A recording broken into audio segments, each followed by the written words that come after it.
রে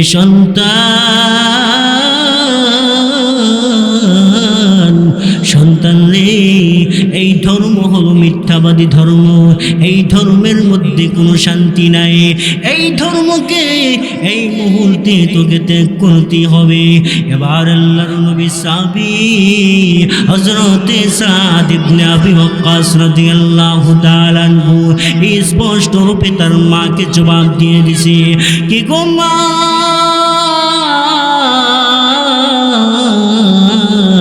জন্মদাতা মা, আমি কোনো কিছুতেই মুহাম্মদের ধর্মকে ত্যাগ করতে পারব না। আমি যেই ধর্ম অবলম্বন করেছি, আমি যেই ধর্ম মেনে নিয়েছি, ওগো মা, আমার এই ধর্ম ছাড়া কোনো উপায় নাই। ওগো মা, তুমি যত কিছুই বলো না কেন, আমি একটা মুহূর্তের জন্য মুহাম্মদের ধর্মকে আমি ত্যাগ করতে পারবো না। আগো জন্মদাতা মা,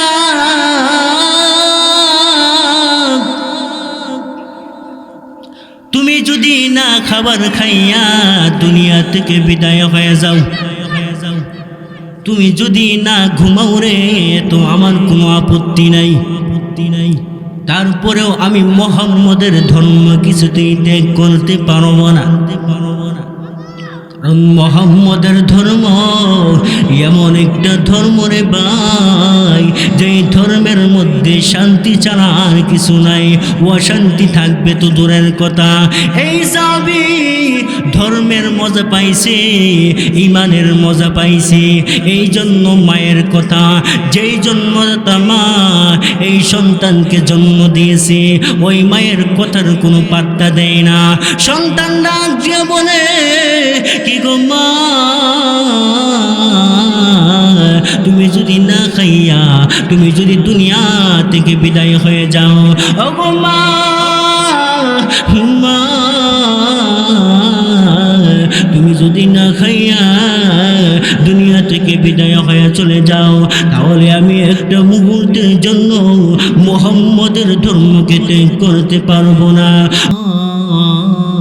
ইলাহা ইল্লাল্লাহু ওয়াহদাহু লা শারীকা লাহু ওয়া নাশহাদু আন্না সাইয়্যিদানা ওয়া সানাদানা ওয়া হাবিবানা ওয়া মাওলানা মুহাম্মাদান আবদুহু ওয়া রাসূলুহু الذي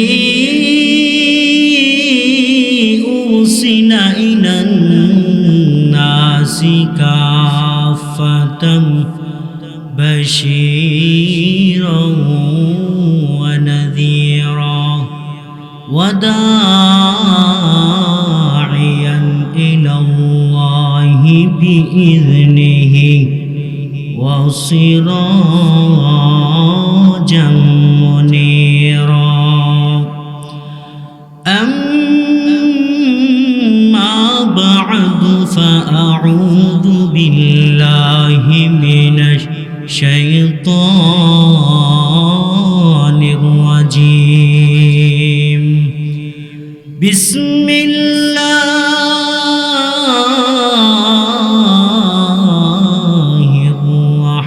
الرحمن الرحيم. إنما المؤمنون الذين آمنوا بالله ورسوله صدق الله العظيم. وقال تعالى في شان حبيبه ومحبوبه ومعشوقه مخبرا وآمرا إن الله وملائكته يصلون على النبي يا أيها الذين آمنوا صلوا عليه وسلموا تسليما بلغ العلا بكماله كشف الدجى بجماله حسنة جميع خصاله صلوا عليه وآله জয়দরকান্দি করিমপুর পশ্চিমপাড়া মরহুম ধন মিয়া ও সমস্ত মুর্দাগানের রোহের মাগফিরাত কামনায় আজকের মাহফিলের বর্তমান অধিবেশনের আমার সম্মানিত সভাপতি সাহেব মাদ্দাজিল্লাহুল আলী, উপস্থিত ওলামায়ে কেরাম, তোলাবে আযম ও আমার প্রাণপ্রিয় ধর্মীয় যুবকবৃন্দ ভাইরা, পর্দার আড়াল থেকে ওয়াজ শ্রবণ করতেছেন আমার সম্মানিত মা ও বোনেরা। সর্বপ্রথমই মহান স্রষ্টার দরবারে শুকরিয়া জ্ঞাপন করি যে স্রষ্টা আপনাকে আমাকে বহু মানুষ থেকে যাচাই বাছাই করে দুনিয়াবি যাবতীয় ব্যস্ততা থেকে ফারেক করে আল্লাহ পাক রব্বুল আলামিন আপনাকে আমাকে একটি নূরানি কুরআনি বরকতি রহমতি জলসায় আশা এবং বসার মতো তৌফিকটুকু দান করেছেন। সেই জন্য সেই রবের দরবারে অন্তঃস্থল থেকে মহাব্বতের সহিত এক বাক্যে একবার কালিমাতুর শুকর আদায় করে বলি আলহামদুলিল্লাহ। মুহতারাম হাজিরিন, আমি আপনাদের সম্মুখে পবিত্র কালামুল্লাহ শরীফ থেকে ছোট্ট একখানা আয়াতে কারিমা তিলাওয়াত করেছি। আমি আমার তিলাওয়াতকৃত আয়াতে কারিমাকে আপনাদের সম্মুখে রেখে সেই তিলাওয়াতকৃত আয়াতে কারিমার আলোচনাটুকুকে সময়ের স্বল্পতার কারণে সংক্ষিপ্ত আকারে তুলে ধরার চেষ্টা করব। আমা তাওফীক ইল্লা বিল্লাহ। আল্লাহ পাক রব্বুল আলামিন আমার তিলাওয়াতকৃত আয়াতে কারিমার ভিতরে বলে, ইন্নামাল মুমিনুনা আল্লাযীনা আমানু বিল্লাহি ওয়া রাসূলিহি। আল্লাহ তাআলা বলেন, ইন্নামাল মুমিনুনা আল্লাযীনা আমানু বিল্লাহি ওয়া রাসূলিহি। মুমিন তো প্রকৃতপক্ষে তারাই যারা আমি আল্লাহকে বিশ্বাস করেছে এবং আমার নবীকে নবী বলে মেনে নিয়েছে। অর্থাৎ আল্লাহ এবং তার রাসূলকে বিশ্বাসের সাথে যারা মেনে নিয়েছে প্রকৃতপক্ষে তারাই মুমিন। আল্লাহ পাক রব্বুল আলামিন উক্ত আয়াতে কারিমাতে ঈমান সম্পর্কে আলোচনা করেছেন। আমার ভাইরা, আল্লাহ পাকের যতগুলি নিয়ামত আছে সবগুলি নিয়ামত সময়ের মধ্যে থেকে ঈমান নামক নিয়ামতটি হলো বড়ই দামি এবং বড়ই গুরুত্বপূর্ণ একটি নিয়ামত। এই ঈমান নামক নিয়ামত যেই বান্দা বান্দির অন্তরে আছে তাদের যতগুলি ইবাদত আছে, যতগুলি নেক আমল আছে, সবগুলি নেক আমল ইবাদতগুলি আল্লাহ তাআলার কাছে গ্রহণযোগ্য। ঈমান নামক দৌলত থাকলে অল্প আমল অল্প ইবাদতই আল্লাহ পাক রব্বুল আলামিনের কাছে দামি হয়ে যায়, ঠিক কিনা? আপনার আমার ভিতরে যদি ঈমান নামক দৌলত না থাকে তাহলে আপনার আমার যাবতীয় নেক আমল, যাবতীয় ইবাদত সবগুলি নিষ্ফল, কোনো কিছুই কাজে আসবে না।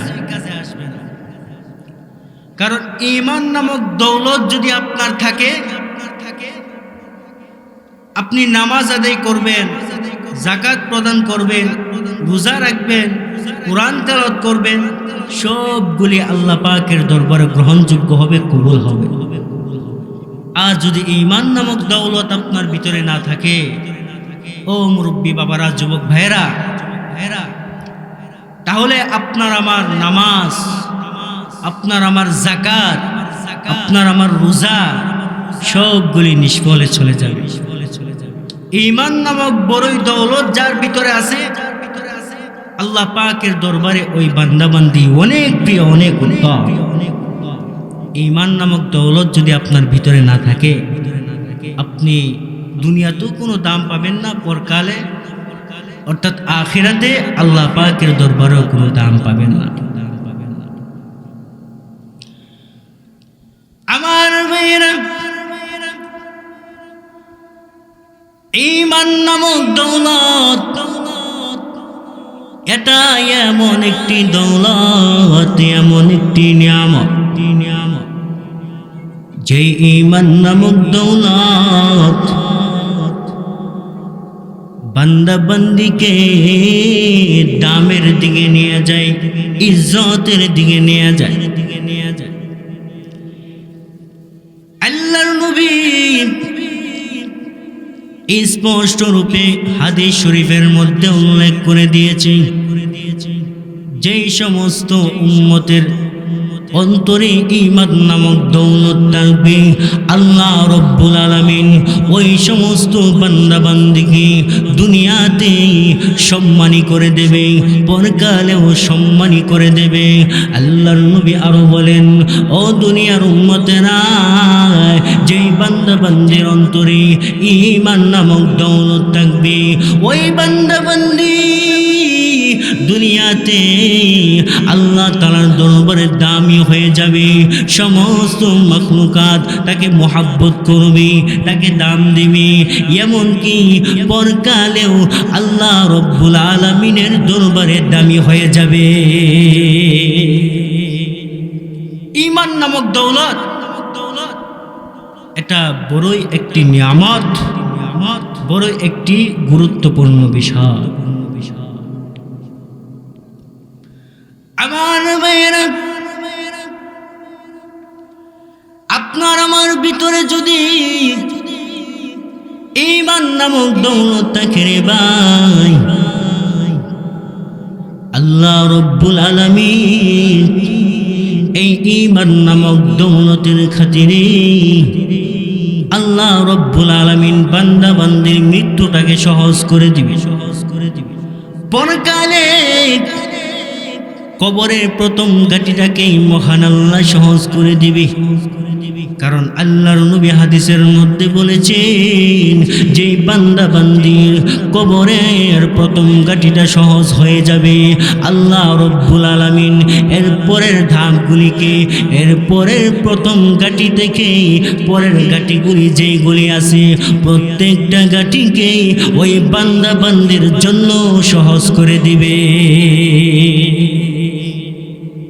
তাহলে ঈমানের কি দাম! শুধু ঈমানের দাম নয়, ঈমান যার ভিতরে থাকবে তার দামও আল্লাহ তাআলার দরবারে বেড়ে যাবে। সুবহানাল্লাহ বলে। আমার ভাইয়েরা, এই মুসলমান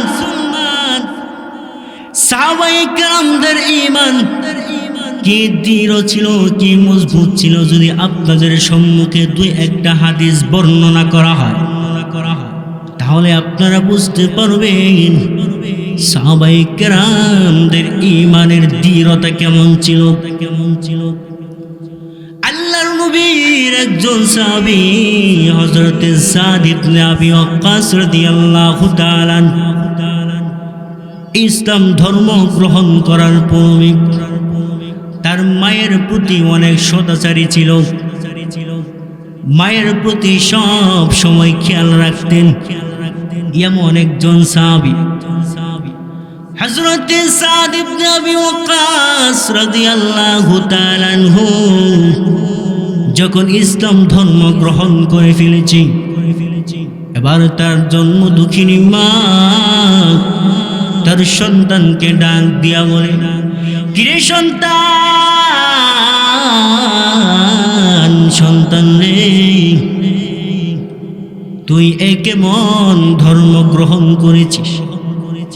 যেই ধর্মের মধ্যে কোনো শান্তি নাই, যেই ধর্মটা হলো মিথ্যাবাদী ধর্ম, নাউজুবিল্লাহ বলে। ও মুরব্বী বাবারা, যুবক ভাইয়েরা, মা তার সন্তানকে মুহাম্মদের ধর্ম ত্যাগ করার কথা বলতেছে।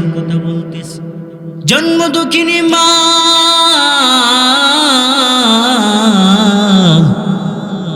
সন্তানকে ডাক দিয়া বলে, সন্তান রে, যদি মুহাম্মদের ধর্ম ত্যাগ না করিস, আমি এই জন্ম দুঃখিনী মা কোনোদিন খাইতে যাব না, কোনোদিন ঘুমাইতেও যাব না, কোনোদিন পানাহারও করতে যাব না। কিরে সন্তান, এই ধর্ম যতদিন না পর্যন্ত ত্যাগ করবি, ততদিন পর্যন্ত আমি খাবারও খাইতে যাব না। রে সন্তান, সন্তান রে, এই ধর্ম হলো মিথ্যাবাদী ধর্ম, এই ধর্মের মধ্যে কোনো শান্তি নাই। এই ধর্মকে এই মুহূর্তে তোকে ত্যাগ করতে হবে। এবার আল্লাহর নবী সাহাবী হযরতে সাদ ইবনে আবি ওয়াক্কাস রাদিয়াল্লাহু তাআলা আনহু স্পষ্ট রূপে তার মাকে জবাব দিয়ে দিছে, কি গো মা,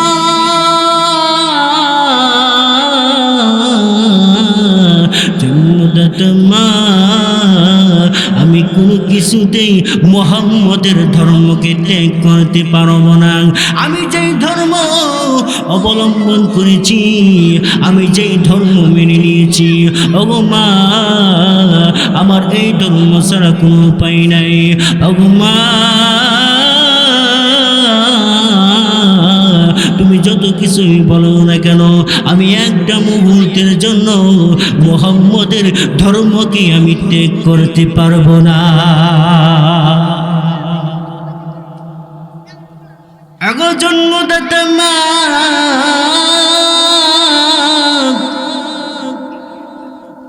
তুমি যদি না খাবার খাইয়া দুনিয়া থেকে বিদায় হয়ে যাও, তুমি যদি না ঘুমাও রে, তো আমার কোনো আপত্তি নাই, তারপরেও আমি মুহাম্মদের ধর্ম কিছুতেই ত্যাগ করতে পারবো না। মুহাম্মদের ধর্ম এমন একটা ধর্ম রে ভাই, যেই ধর্মের মধ্যে শান্তি ছাড়া আর কিছু নাই, অশান্তি থাকবে তো দূরের কথা। এই সাহাবী ধর্মের মজা পাইছে, ইমানের মজা পাইছে, এই জন্য মায়ের কথা, যেই জন্মদাতা মা এই সন্তানকে জন্ম দিয়েছে, ওই মায়ের কথার কোনো পাত্তা দেয় না। সন্তান ডাক দিয়ে বলে, কি গো মা, তুমি যদি না খাইয়া তুমি যদি দুনিয়া থেকে বিদায় হয়ে যাও, ওগো মা, মা,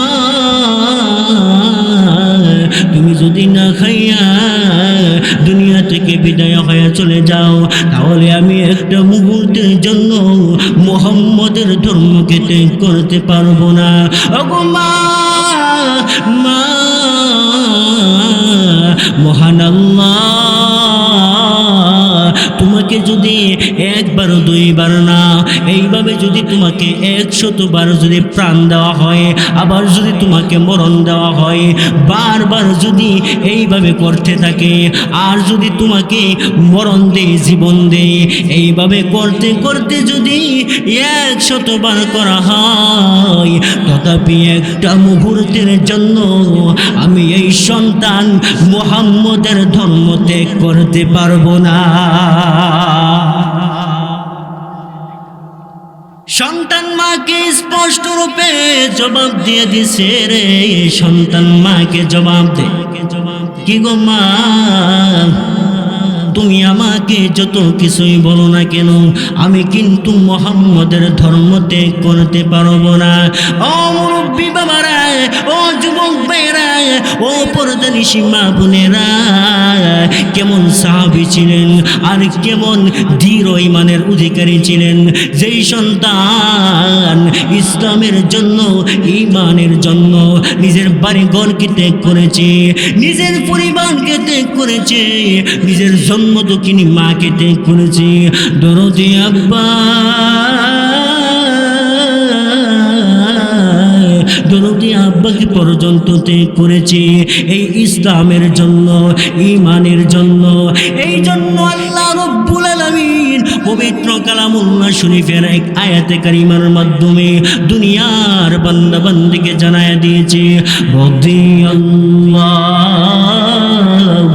আনহুম ওয়া রাদু আন যালিকা লিমান খাশিয়া রাব্বা। আল্লাহ রব্বুল আলামিন বান্দা বান্দিকে জানায়া দিয়েছি, আমি মহান আল্লাহ, আমার সাহাবীদের প্রতি আমি আল্লাহ রাজি আর খুশি হয়ে গেছি। এমনকি সাহাবায়ে কেরাম পর্যন্ত আমি মহান আল্লাহ তাআলার প্রতি সন্তুষ্ট হয়ে গেছে, আমি মহান আল্লাহ তাআলার প্রতি রাজি আর খুশি হয়ে গেছে। ও মুরব্বী বাবারা, যুবক ভাইয়েরা, ও পর্দানিশী মা বোনেরা, কেন সন্তুষ্ট হয়েছে? কারণ সাহাবায়ে কেরাম সদা সর্বদাই সর্বাবস্থায় রাসূলের আনুগত্য করেছে, রাসূলের অনুসরণ করেছে, রাসূলের সুন্নাত তরিকায় নিজেদের জীবন যাপনকে সাজাইছে। এই জন্য আল্লাহ ডাক দিয়া বলে, ও দুনিয়ার মানুষেরা, আমি আল্লাহ আমার সাহাবীদের প্রতি আমি সন্তুষ্ট হয়ে গেলাম। কেমন সাহাবী আর কেমন দৃঢ় ঈমানের অধিকারী ছিলেন, যে ঈমানের কারণে তাদের পরিবারকে ত্যাগ করেছে, জানমালকে ত্যাগ করেছে, সন্তানকে ত্যাগ করেছে, এমনকি দরদি মা দরদি বাবাকে পর্যন্ত ত্যাগ করেছে। তাদের হলো ঈমান। আর আমাদের ঈমানের অবস্থাও দেখেন। আমার ভাইরা, আল্লাহর নবী হাদিস শরীফের মধ্যে স্পষ্টভাবে উম্মতদেরকে জানায়া দিয়েছে, হে উম্মতেরা, শেষ জমানায় এমন একটা মুহূর্ত আসবে যেই সময়ে হাতের মধ্যে আগুনের একটা আংটা রাখলে যেভাবে কঠিন হয়ে পড়বে, ঠিক তেমনি ভাবে ঈমানটাকে মজবুত করা, ঈমানটাকে ধরে রাখা, আটকায়া ভালোভাবে মজবুতির সঙ্গে ধরে রাখা ওই আগুনের আংটার মতো কঠিন হয়ে যাবে। ঈমান ঠিকই থাকবে, নামাজ পড়লে মজা পাইবেন না, রোজা রাখলে মজা পাইবেন না, কোরআন তেলাওয়াত করলে মজা পাইবেন না, তাসবিহ জপলে মজা পাবেন না। শুধু মজা পাবেন জিনা করতে, শুধু মজা পাবেন গুনাহ করতে, শুধু মজা পাইবেন বেগানা নারীর পিছনে যাইতে। এটাও ঈমান। সাহাবায়ে কেরামদের ঈমান কেমন ছিল আর আমাদের ঈমানও এখন বর্তমানে কেমন, আপনি নিজেই তো পরীক্ষা করে দেখলাম। আমার ভাইরা, হযরত সাদ ইবনে আবি ওয়াক্কাস রাদিয়াল্লাহু তাআলা আনহু দুনিয়ার মানুষদেরকে ডাক দিয়া বলে, কে দুনিয়ার মানুষেরা, আমি যখন ইসলাম ধর্ম গ্রহণ করেছি, ইসলাম ধর্ম গ্রহণ করার মধ্যে আমি ছিলাম 7 নম্বর ব্যক্তি। কয় নম্বর ব্যক্তি? 7 নম্বর ব্যক্তি। হযরত সাদ ইবনে আবি ওয়াক্কাস রাদিয়াল্লাহু তাআলা আনহু বলেন, ইসলাম ধর্ম গ্রহণ করার পরে আমরা কি পরিমাণ কষ্ট করেছি, কি পরিমাণ মেহনত করেছি। আমাদের কোনো খাবার ছিল না, আমাদের পরনের মতো কোনো কাপড় ছিল না, গাছের কাঁচা পাতা আমরা খাইতাম, আমরা ভক্ষণ করতাম।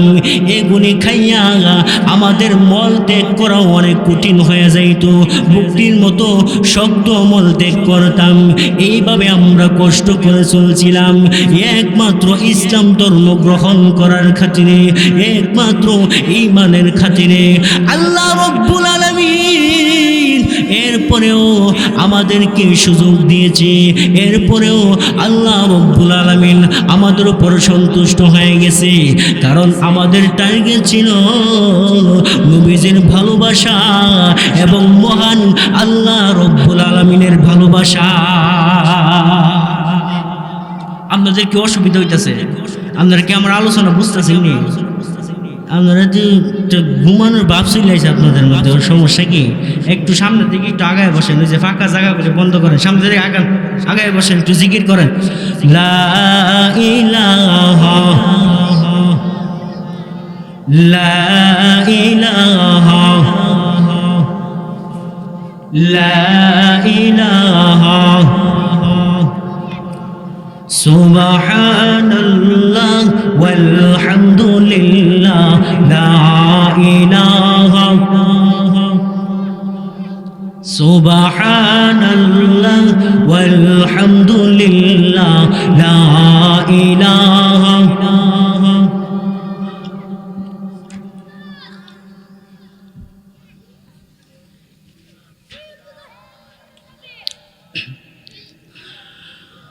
আমার চেহেলে মেয়ে বন্ধু বান্ধব আরো যত আপনজন, আমার চেহেলে মেয়ে বন্ধু বান্ধব আরো যত আপনজন, সবাই মিলে রাখবে আমায়, সবাই মিলে রাখবে আমায়, 3.5 হাত মাটির ঘর। সুবহানাল্লাহ লা ইলাহা সুবহানাল্লাহ ওয়ালহামদুলিল্লাহ লা ইলাহা। তুমি বাঁচাও তুমি মারো, তোমার হাতে জীবন মরণ। তুমি বাঁচাও তুমি মারো, তোমার হাতে জীবন মরণ। তুমি চারাও নাই যে মুদের, তুমি চারা নাই যে মুদের কোন পরওয়ারদিগার। সুবহানাল্লাহ মাশাআল্লাহ মাশাআল্লাহ। সুবহানাল্লাহ ওয়ালহামদুলিল্লাহ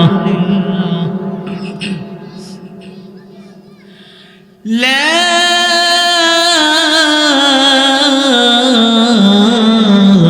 ইলাহা ইল্লাল্লাহ মুহাম্মাদুর রাসূলুল্লাহ সাল্লাল্লাহু আলাইহি ওয়াসাল্লাম। ও মুরব্বী বাবার যুবক ভাইয়েরা, ও পর্দানিশী মা বোনেরা, হযরত ওমর রাদিয়াল্লাহু তাআলা আনহু যখন ইসলাম ধর্ম গ্রহণ করে ফেলেছে, ইসলাম ধর্ম গ্রহণ করার পূর্বে মুসলমানদের উপর অনেক অত্যাচার চালাইছে, অনেক নির্যাতন চালাইছে। মুসলমানদের উপর অনেক নির্যাতন চালাইছে, অনেক অত্যাচার চালাইছে। এই জন্য যখন ইসলাম ধর্ম গ্রহণ করে ফেলেছে, এবার ওমর রাদিয়াল্লাহু তাআলা আনহুর ইসলাম ধর্ম গ্রহণ করা দেখে কুরাইশ বংশের বড় বড় নেতারা, বড় বড় সর্দাররা, বড় বড় লিডাররা এবার সমালোচনা করতে আরম্ভ করেছে। কিরে তাকায় দেখো না, ওমরে ইসলাম ধর্ম গ্রহণ করে ফেলেছে, আমাদের বাতি মনে হয় বন্ধ হয়ে গেছে। ওমরের মতো ব্যক্তি, যেই ব্যক্তি আমাদের পক্ষ নিয়া মুসলমানদের সঙ্গে যুদ্ধ করত, যেই ব্যক্তি আমাদের পক্ষ নিয়া মুসলমানদের উপর নির্যাতন চালাইতো, আজকে ওমর,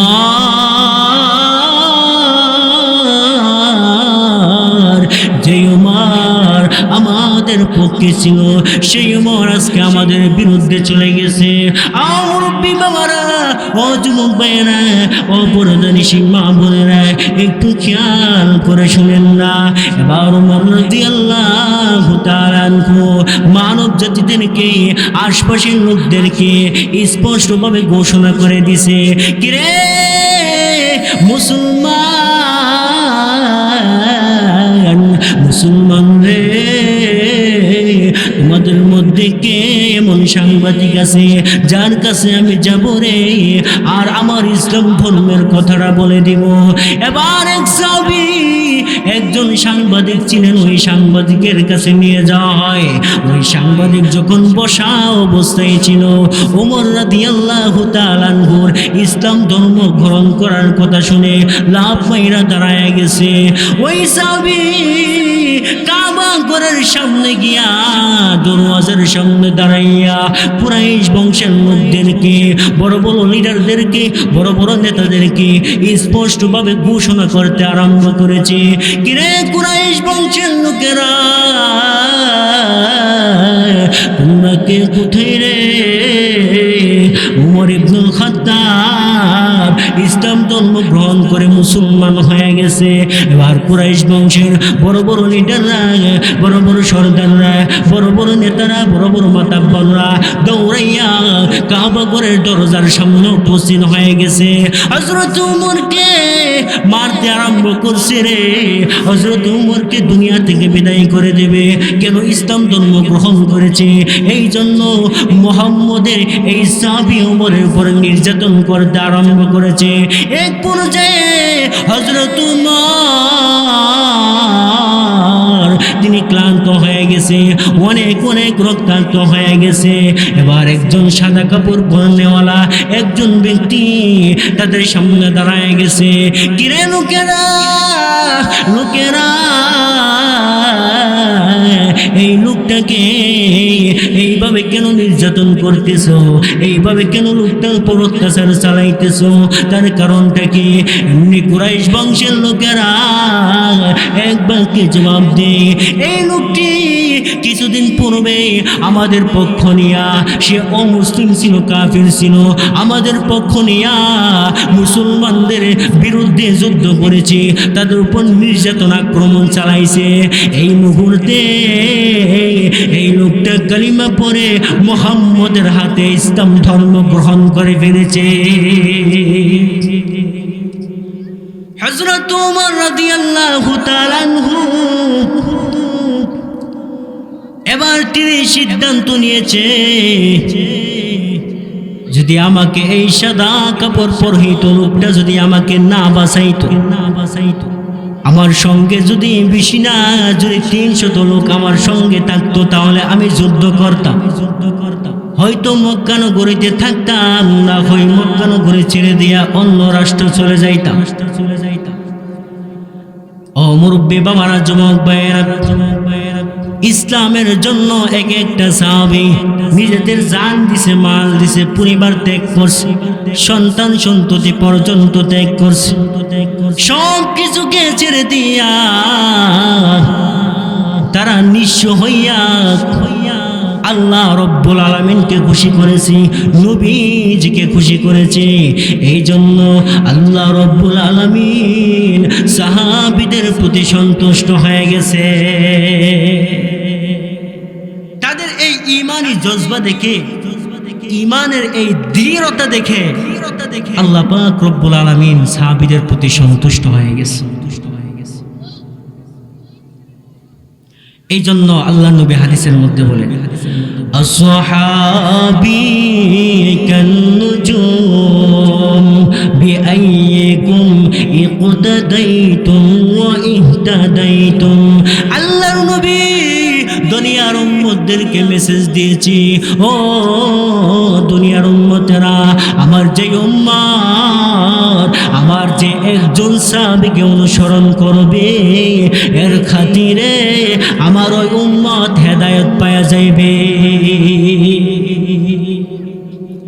যে কোনো একজনকে অনুসরণ করবে, এই অনুযায়ী জীবন যাপন করবে, ওই উম্মত অবশ্যই হেদায়েত নামক নিয়ামত পেয়ে যাবে। সুবহানাল্লাহ। এই জন্য ভাইরা আমার, এই দুনিয়াতে আপনার আমার ঈমান আর আমলকে মজবুত করতে হবে, দৃঢ় করতে হবে। আপনি আমি যখন দুনিয়া ছেড়ে দিয়া যখন অন্ধকার কবরের বাসিন্দা হয়ে যাইব, আপনার সঙ্গে আপনার বাড়ি ঘর যাবে না, আপনার গাড়ি যাবে না, সম্পদ যাবে না, সন্তান সন্ততি মা বাবা কেউ যাবে না, আপনার সঙ্গে যাবে রে শুধু নেক আর ঈমান আর আমল। দুনিয়াতে রেখে যাওয়া আপনার ঈমান আর আমল আপনার সঙ্গে যাবে। এই জন্য ঈমানকে মজবুত করার দরকার আছে নি? মুরব্বী বাবারা, যুবক ভাইয়েরা, ও পর্দানিশী মা বোনেরা, ঈমান বড়ই দৌলত। কেমন বড় দৌলত? আল্লাহর নবী হাদিস শরীফের মধ্যে স্পষ্ট রূপে উম্মতদেরকে জানাইয়া দিয়েছে, হাশরের ময়দানে আল্লাহ রাব্বুল আলামিন যখন জাহান্নামীদেরকে জাহান্নামে নিক্ষেপ করবে, জান্নাতি বান্দা বান্দীকে যখন জান্নাত নামক নিয়ামত দান করবে, আমার মহান আল্লাহ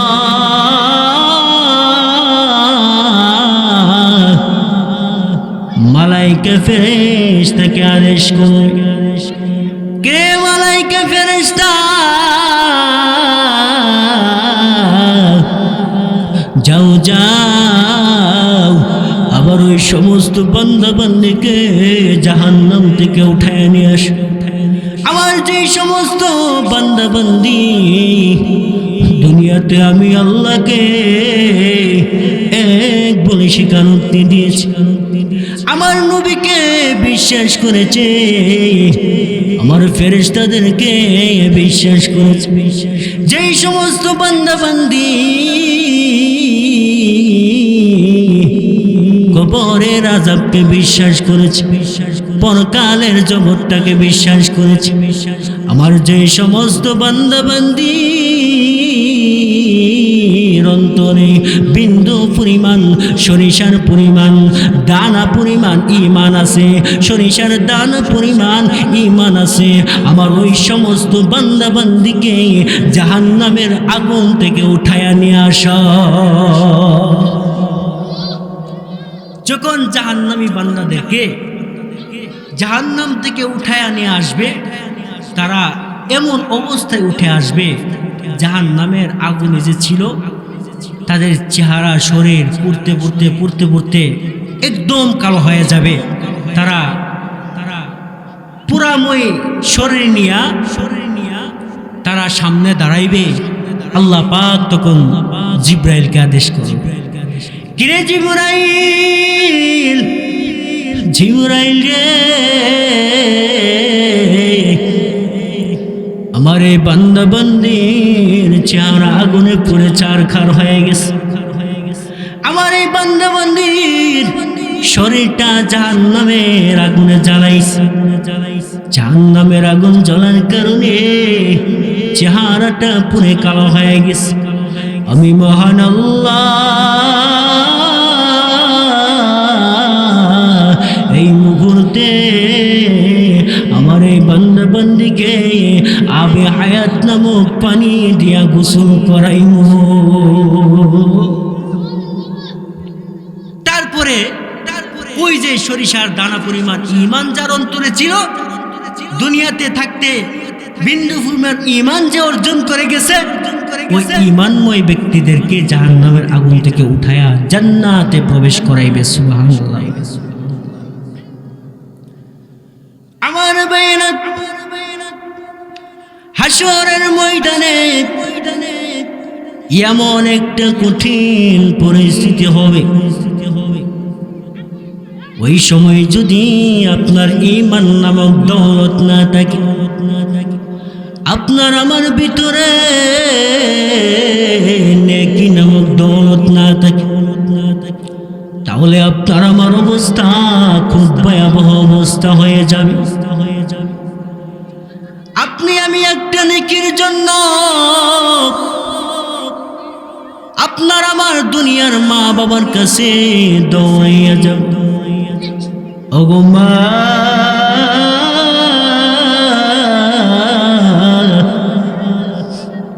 আমার একটু নেকি লাগবে, আমার অল্প একটু নেকির দরকার, এই নেকিটা যদি আমি পায়া যাই তাহলে আমি এই সন্তান জান্নাতে চলে যাব।